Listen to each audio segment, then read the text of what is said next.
마태복음 25장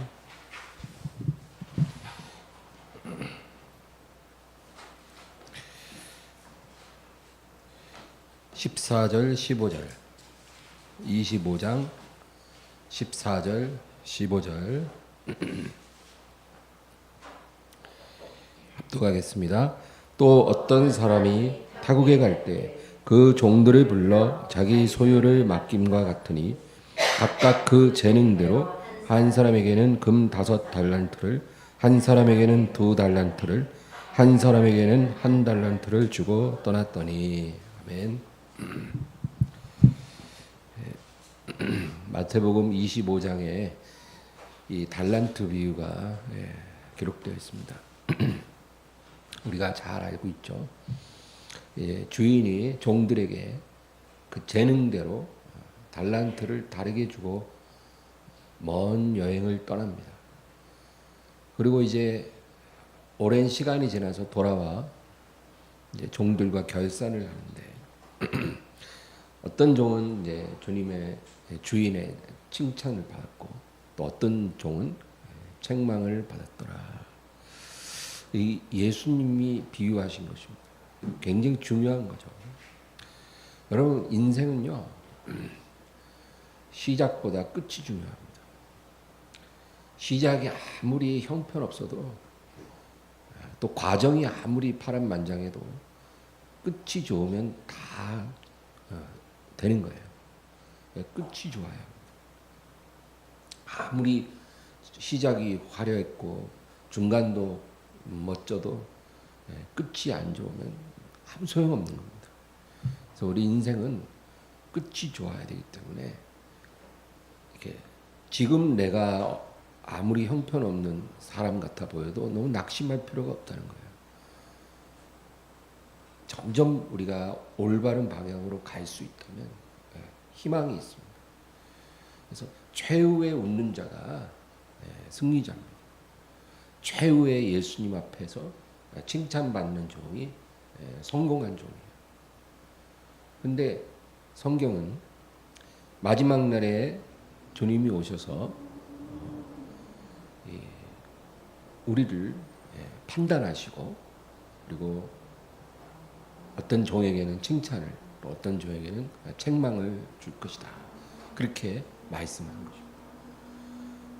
그래서 오늘 이 달란트 비유, 마태복음 25장의 달란트 비유가 아주 중요한데 그 주인이 타국에 갈 때 종들에게 재능대로 어떤 종에게는 5달란트, 어떤 종에게는 2달란트, 어떤 종에게는 1달란트를 주었다는 거죠. 근데 여기 참 재밌는 그 중의적 의미가 있어요. 여러분 우리가 달란트를 말하면 달란트는 2가지 의미가 있죠. 그렇죠? 하나는 탤런트, 재능을 말합니다. 재능을 우리가 달란트라고 말하기도 하고 또 그것은 고대 헬라 시대에 화폐의 단위이기도 했어요. 그러니까 하나님이 사람에게 어떤 재능을 주어도 그걸 우리가 달란트라고 말하고 또 어떤 물질을 주었을 때 그거를 달란트라고 말합니다. 그래서 이 주인이 종들에게 그 재능대로 각각 다른 달란트를 주고 떠났다는 거예요. 그래서 우리 각 사람에게 하나님이 주신 재능도 다 다르고 또 물질도 다 다르게 주신다는 겁니다.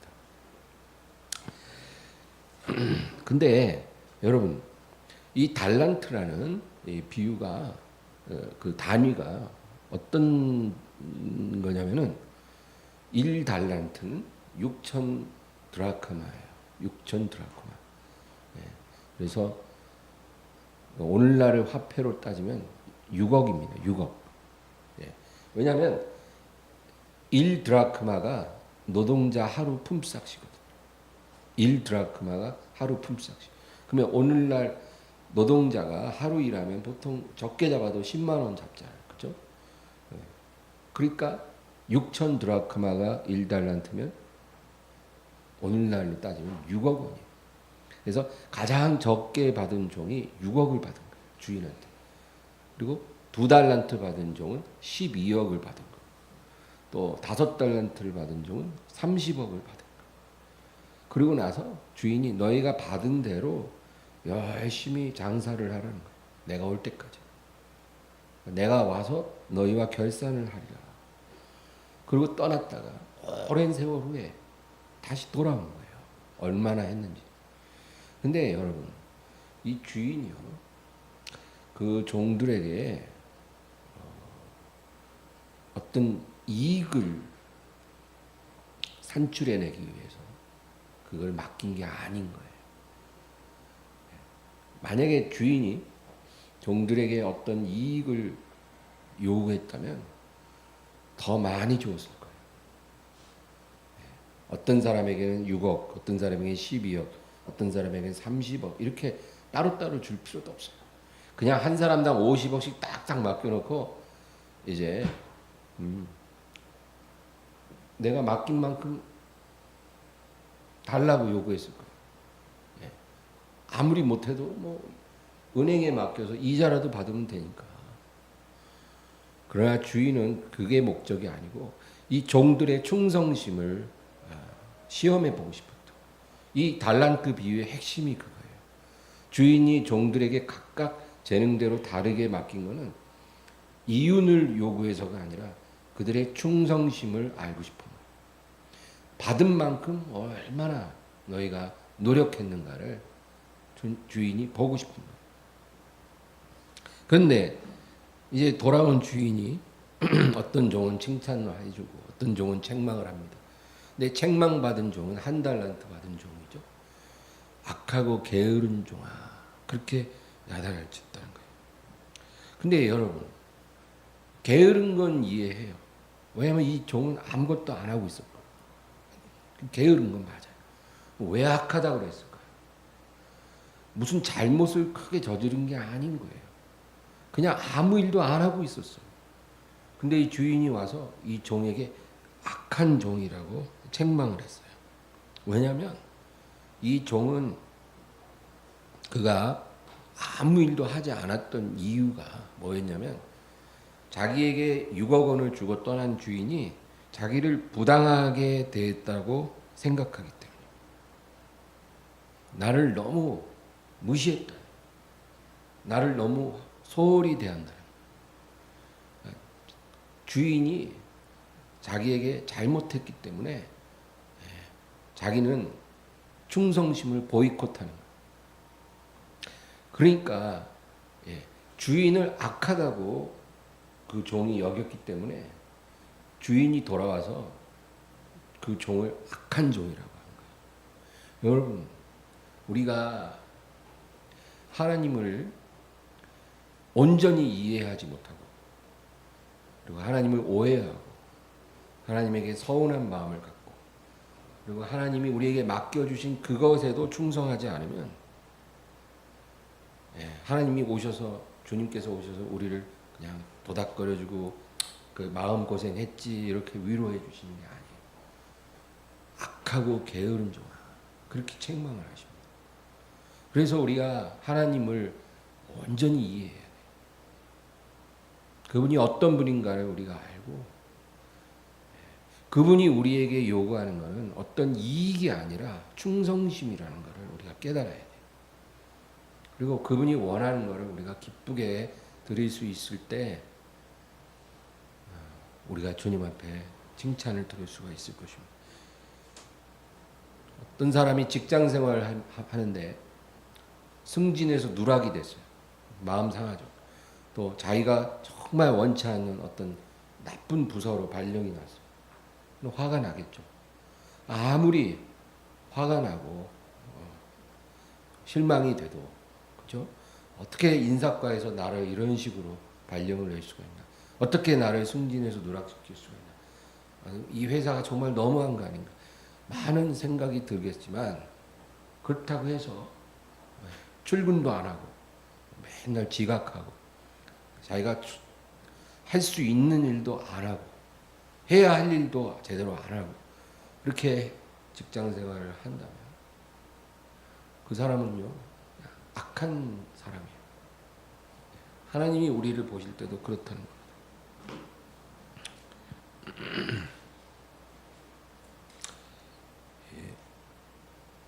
하나님의 자녀들이요. 제가 목회를 하면서 그런 사람들을 가끔 봐요. 하나님이 내게 건강을 주시지 않았기 때문에 내가 할 게 없다는 거예요. 건강을 주셨어야 내가 뭘 할 수 있을 텐데 하나님이 나에게 건강을 허락하지 않는데 내가 뭘 하겠냐는 거예요. 하나님이 나에게 재물을 안 주시는데 내가 어떻게 교회를 섬기겠냐. 다른 사람보다 조금이라도 잘할 수 있는 거를 하나라도 주셨어야 내가 뭔가 몸을 가지고 하나님을 섬길 텐데 내가 남보다 나은 게 하나도 없는데 이렇게 나를 못나게 지으셨는데 내가 어떻게 하나님을 섬길 수 있겠냐는 거예요. 여러분 이런 생각을 갖고 신앙생활 하는 사람들이 있어요. 그러면 하나님이 그 사람 불쌍히 여기는 게 아니라 악하고 게으른 종아야. 하나님을 악하게 보니까 하나님 그 사람을 악하게 여기세요. 너는 내가 모으지 않은 데서 구하고 해치지 않은 데서 모으는 줄 알았느냐. 주인이 책망하듯이 우리를 책망하십니다. 하나님이 우리에게 주신 그만큼 우리가 충성을 보여드리는 게 하나님이 요구하는 거예요. 적게 주셨으면 그것 갖고 충성하라. 안 주신 것 갖고 뭘 어떻게 해서 하나님께 드리라는 말이 아니에요. 절대. 내게 주신 그것 갖고 내가 어떻게 하나님 앞에 온전한 충성을 드릴 수 있을까요? 그럼 우리가 고민하면서 하나님께 나아가면 하나님이 그 사람을 기뻐하시는 거예요. 그래서 그런 사람은 나중에 오셔서 뭐라 그러냐면 착하고 충성된 종아. 하나님을 의롭게 여기고 하나님은 잘못이 없어. 항상 내가 문제고 내가 부족해서 하나님께 너무 난 죄송해. 이렇게 생각하는 사람을 하나님은 착하게 보시고 또 주신 만큼 최선을 다하는 그 사람을 충성되게 보십니다. 그가 얼마나 남겼는지를 보는 게 아니라 그 마음의 자세를 봐. 네가 작은 일에 충성했으니 내가 많은 것으로 너에게 맡기리라. 내 주인의 즐거움에 참여할지어다. 여러분, 주님이요 이 세상에서 우리에게 주신 것들은 우리 각자에게 다 다르게 주셔요. 뭐 6억 원을 주기도 하고 12억을 주기도 하고 30억을 주기도 하고 재능도 다르고 주신 축복도 다 다르겠죠. 그런데 분명한 거는 뭐냐면 우리 각자에게 다르게 주신 그 모든 것들은 우리의 충성심을 보기 위해서 하나님이 시험 삼아 맡겨주신 작은 것이라는 거예요. 작은 것. 나중에 우리가 주님 앞에 가면 네가 작은 것에 충성했더라. 우리가 하나님 앞에 얼마를 받았던 간에 그것은 하나님이 보실 땐 작은 거예요. 충성심을 보려고 잠깐 작은 것으로 맡겨본 거예요. 근데 네가 거기에 내 기대에 맞게 충성했으니 작은 것에 충성했다. 그러니 내가 큰 것으로 너에게 맡기리. 너의 주인의 즐거움에 참여하라. 그렇게 말씀하십니다. 우리가 주님 앞에 섰을 때 그렇게 칭찬을 들어야 합니다. 우리는 하나님이 우리 인생의 주관자라는 사실을 쉽게 잊어버립니다. 그래서 모든 종들에게 각각 다르게 달란트를 주님께서 분정해 주시고 하나님이 우리가 달라는 대로 다 줘야 할 의무가 없어요. 여러분 하나님은 하나님의 뜻대로 나눠주는 거예요. 엿장수 마음대로 부르잖아요. 엿장수 마음대로. 엿장수가 이쁜 여자아이한테는 참기름 한 병 받고 이만큼 엿을 주고 그리고 그냥 장난꾸러기 남자아이한테는 똑같은 참기름 한 병 받았는데 조금밖에 안 줄 수도 있죠. 왜 나는 적게 줘요? 그러면 엿장수 마음이지 너 마음. 그렇잖아. 하나님 마음이에요. 하나님 저 사람은 저렇게 많이 줘놓고 왜 나는 내가 뭐가 부족하다고 나는 조금 주십니까? 그렇게 우리가 따질 수 있지만 하나님 대답할 의무도 없고 또 우리가 따진다고 우리 말을 들어줄 의무도 없고 하나님 마음 우리가 그걸 알아야 돼. 그러니까 거기에 대해서 불만을 갖지 말고 주신 것 잘 받아서 하나님이 나에게 구하는 것이 충성심이라는 걸 알아야 돼. 그래서 주신 만큼만 충성스럽게 우리가 관리해서 하나님께 남겨드리면 하나님이 우리를 칭찬해 주신다.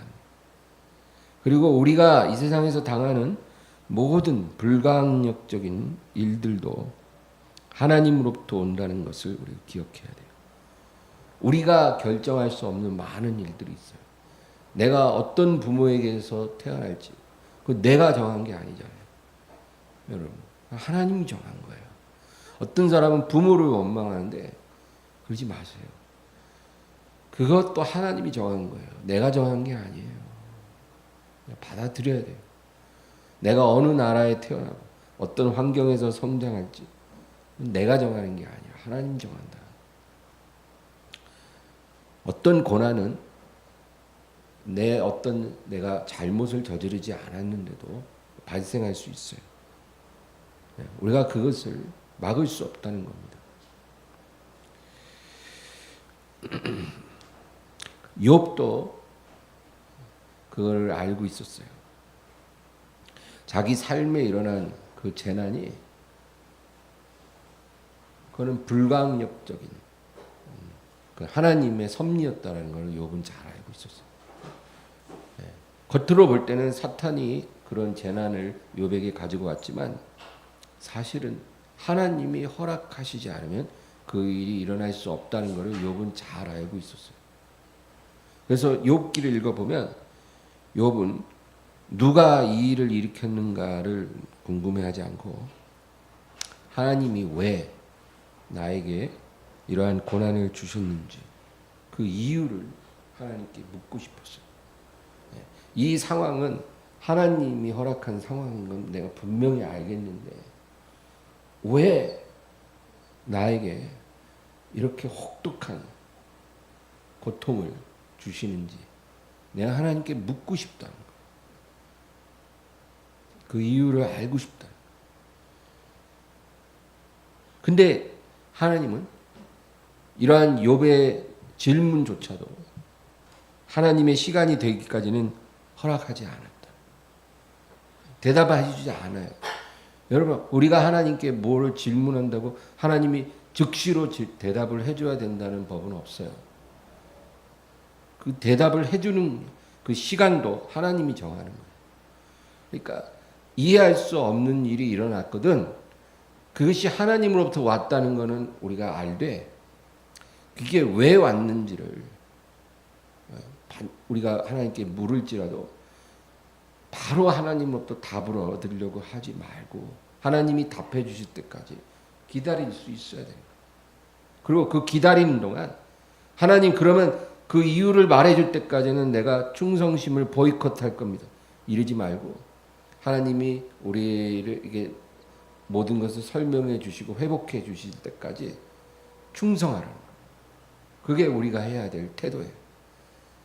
성경에 나오는 믿음의 사람들이 다 그렇게 살았어요.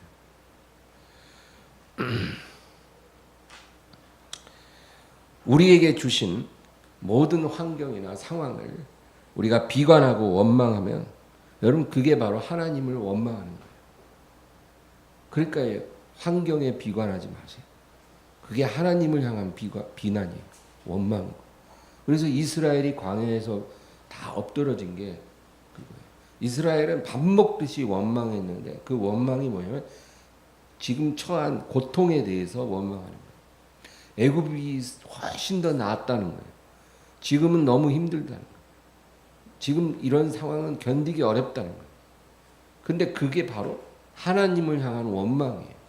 그러니까 하나님께서 그거를 참고 참다가 결국은 이스라엘은 내가 약속한 땅에 들어가지 못하리라. 그러니까 우리가 뭐 긍정적으로 살아야 된다 그러잖아요. 틀린 말은 아니에요. 우리가 습관적으로 원망하고 비관하는 걸 고쳐야 돼요. 그게 하나님 기뻐하지 않아요. 힘들어도 우리 입술을 잘 지키고 왜 이런 일이 일어나는지 내가 하나님께 물을 수는 있지만 대답을 하실 때까지 나는 인내하고 하나님 앞에 충성을 다할 수 있어요. 하나님이 그걸 보신다.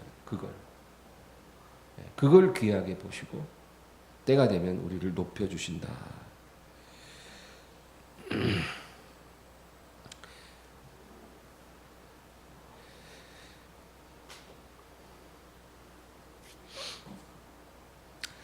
그래서 제가 결론적으로 여러분과 나누고 싶은 게 뭐냐면은 우리는 절대로 하나님의 전체 그림을 알 수가 없습니다.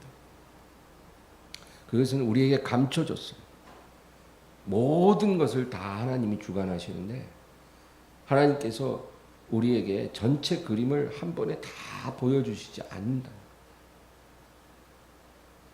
그러니까 우리가 그걸 알려고 하면 안 돼요. 그거는 우리에게 감춰진 부분. 성경의 모든 믿음의 사람들에게 하나님이 전체 그림을 보여준 적이 한 번도 없어요. 우리가 알 수 있는 것은 다음 스텝을 우리가 어떻게 내딛어야 하느냐. 그것만 우리는 아는 거예요.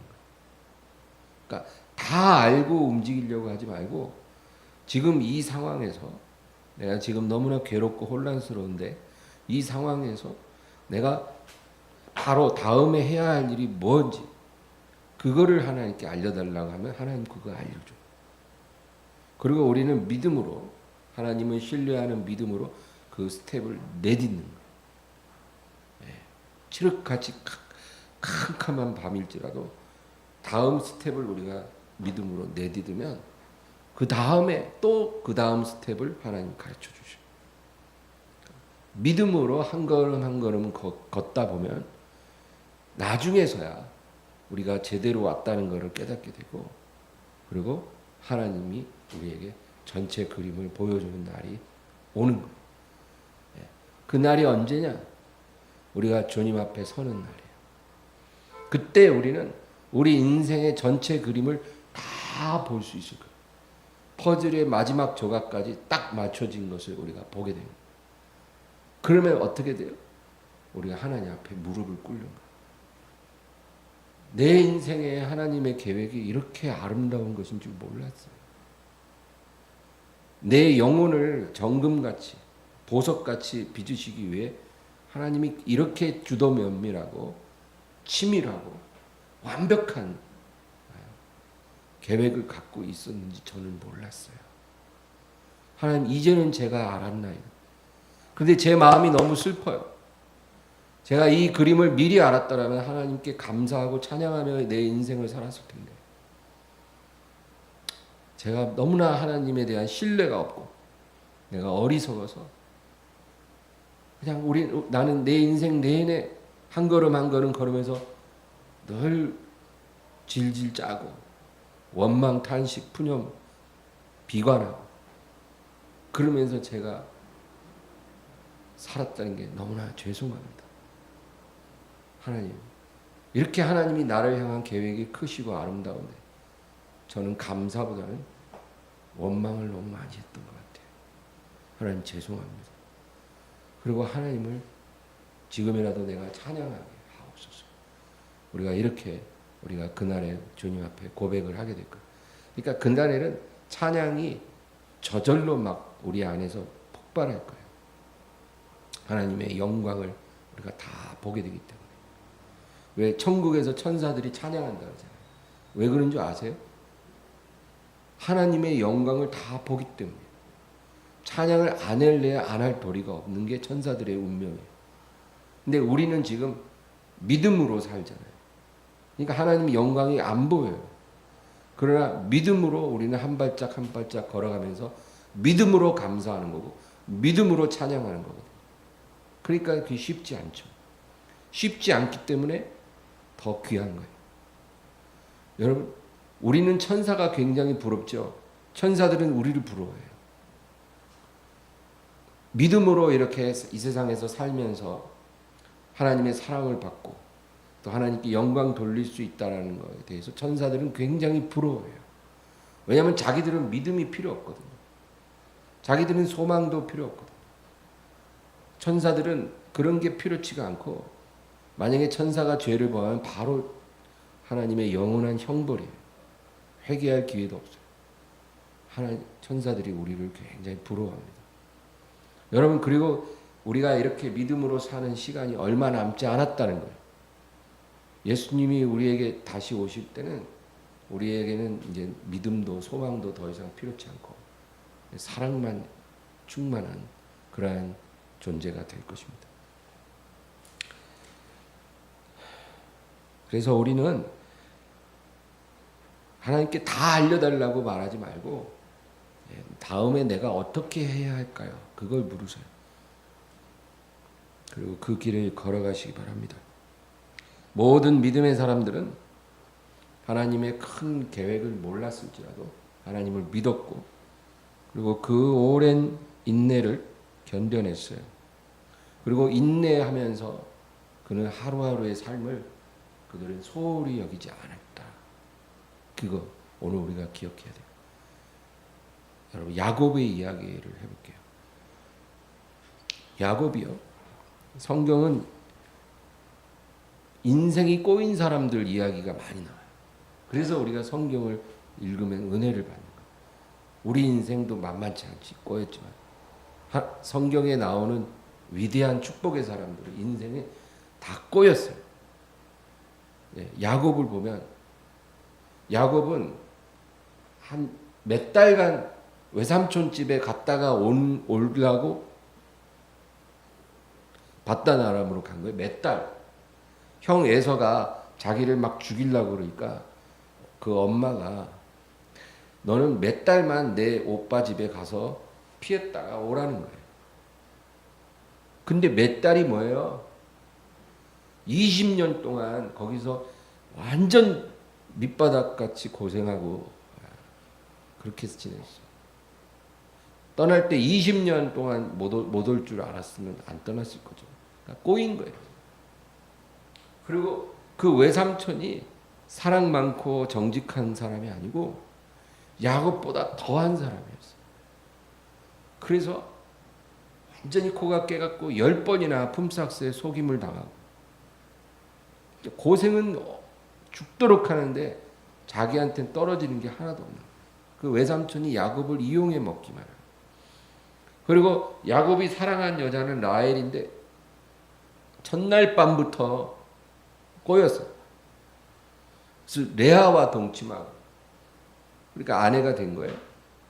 그럼 또 라헬을 위해서 또 7년을 더 일해야 돼. 근데 그렇게 해서 레아와 라헬을 아내로 얻었는데 이 자매가 또 싸우네 맨날. 그래갖고 그 싸움이 점점 번져서 라헬이 그 몸종 비라를 또 첩으로 얻으라고. 레아는 실바를 또 첩으로 주고. 그러니까 그 자매가 자기 몸종을 첩으로 주면서까지 그 경쟁을 하는 거예요. 그러니까 야곱의 인생은 계속 꼬이기만 하는 거예요. 20년 동안. 그래서 결국은 두 명의 부인과 2명의 첩을 얻게 됐어요. 원래 야곱은 라헬만 사랑했기 때문에 라헬하고만 살고 싶었는데 인생이 꼬이니까 20년 고생하면서 4명의 아내를 얻게 되고 12명의 아들을 얻게 된 거예요. 그 야곱이 얼마나 하나님을 마음속에 원망했겠어요. 왜 내 인생은 이렇게 꼬이기만 합니까, 주님? 고생은 고생대로 하고 되는 게 없어요.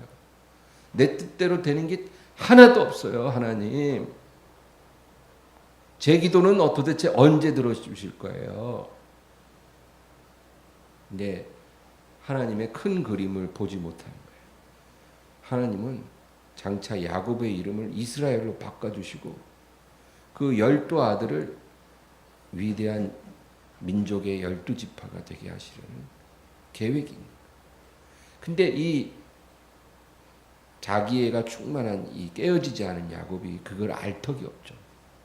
근데 하나님은 그런 야곱에게도 정말 멋있는 큰 그림을 갖고 계신 거예요. 그게 성경이 우리에게 말해요. 우리에게도 똑같아요.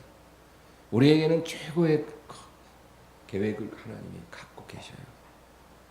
그러니까 내가 그 의미를 이해하지 못하고 내 인생이 자꾸 꼬이는 것 같아도 하나님은 신뢰하고 인내하고, 그리고 야곱이 매일매일을 충성하며 열심히 살았던 것처럼, 예, 밤에는 추위를 견디고 낮에는 더위를 견디고 눈 붙일 겨를도 없이 내가 외삼촌 밑에서 일만 하지 않았습니까? 그렇게 고백한 것처럼 그렇게 충성스럽게 살아야 돼. 그러면 하나님의 계획이 퍼즐 조각처럼 맞춰지는 거예요. 야곱만 그래요? 요셉도 똑같잖아요. 꼬였어요. 예. 아버지 심부름으로 형들한테 갔다가 두들겨 맞고 옷 벗겨지고 팔려서 애굽으로 가서 거기서 일하다가 또 꼬여서 감옥 가고 계속 꼬였어요. 그러나 하나님의 계획을 알지 못하지만 하나님은 신뢰했잖아요. 그래서 어디 가나 충성스럽게 일했어요. 종 노릇할 때도 충성해서 총무가 되고, 감옥에 갔을 때도 충성하니까 간수가 다 믿고 맡기. 그리고 총리가 됐을 때도 동일하게 충성하고. 그게 요셉. 우리가 거기서 배워요. 모세는 다른가요? 모세도 꼬였어요. 애굽의 왕자가 된 건 너무 큰 행운이지만 하루아침에 꼬여서 급전직하했어요. 그래서 지명수배범이 돼서 미디안 광야로 도망쳤어요. 완전히 꼬였어요. 하루아침에 나락으로 떨어졌어요. 그러면 자기 인생을 비관할 만하잖아요. 도대체 하나님 뭡니까 이게? 이게 뭐예요 이게? 나는 하나님을 위해서 뭔가 해보려고 했는데 내 처지가 이게 뭡니까? 미디안 사람의 딸을 얻어서 결혼하고, 그리고 그 장인의 양떼를 치면서 살았어요. 근데 모세는 40년 동안 그 짓을 충성스럽게 했어요. 하나님의 큰 그림을 모르지만 하나님을 믿고 인내하고 충성했어요. 그러니까 하나님께서 하나님의 시간이 되니까 모세를 찾아오시잖아요. 여러분, 이런 역사는 지금도 우리의 삶에서 일어날 줄로 믿습니다. 오늘 이 말씀은요, 하나님이 저에게 주신 말씀. 제 인생은 정말 꼬인 인생입니다. 그래서 저 자신에게 설교한 거예요. 근데 여러분도 다 해당이 될 것 같아요. 오늘 이 말씀 기억하면서 우리 하나님 앞에 기도하기를 바랍니다. 하나님 아버지, 너무나 감사한 것은 우리가 잘 알고 있는 많은 믿음의 사람들이 그 인생이 원치 않는 방향으로 꼬여 들어가고 깊은 절망과 비관의 나락으로 떨어진 것을 우리가 보았습니다. 그러나 그것 역시도 인생의 주관자 되신 하나님의 섭리, 우리를 위한 하나님의 큰 계획의 일부라는 것을 우리가 알게 하옵소서. 그래서 하나님께서 우리를 시험해 보시고 우리가 하나님을 얼마나 신뢰하는지, 또 그 신뢰함 가운데 얼마나 인내하는지, 그리고 인내함 가운데 얼마나 충성하는지 하나님이 그것을 주목하고 있다는 것을 우리가 잊지 말게 하여 주시옵소서. 첫째는 하나님을 신뢰하는 것이고, 그 다음에는 인내하는 것이고, 그 다음에는 충성하는 것입니다. 이것이 모든 믿음의 선진들이 승리한 공식이고, 또 우리의 삶을 향한 하나님의 공식인 줄 믿습니다. 주님의 날이 올 때까지, 주님이 그 모든 계획을 우리에게 드러내실 때까지 우리가 이 길로 걸어갈 수 있게 하여 주시옵소서. 주님, 착하고 충성된 종아, 네가 작은 일에 충성하였으니 내가 많은 일로 내게 맡기리니 네 주인의 즐거움에 참여할지어다. 우리가 이런 칭찬을 듣는 종들이 다 되도록 축복해 주시옵소서. 감사드리고 예수님의 이름으로 기도합니다.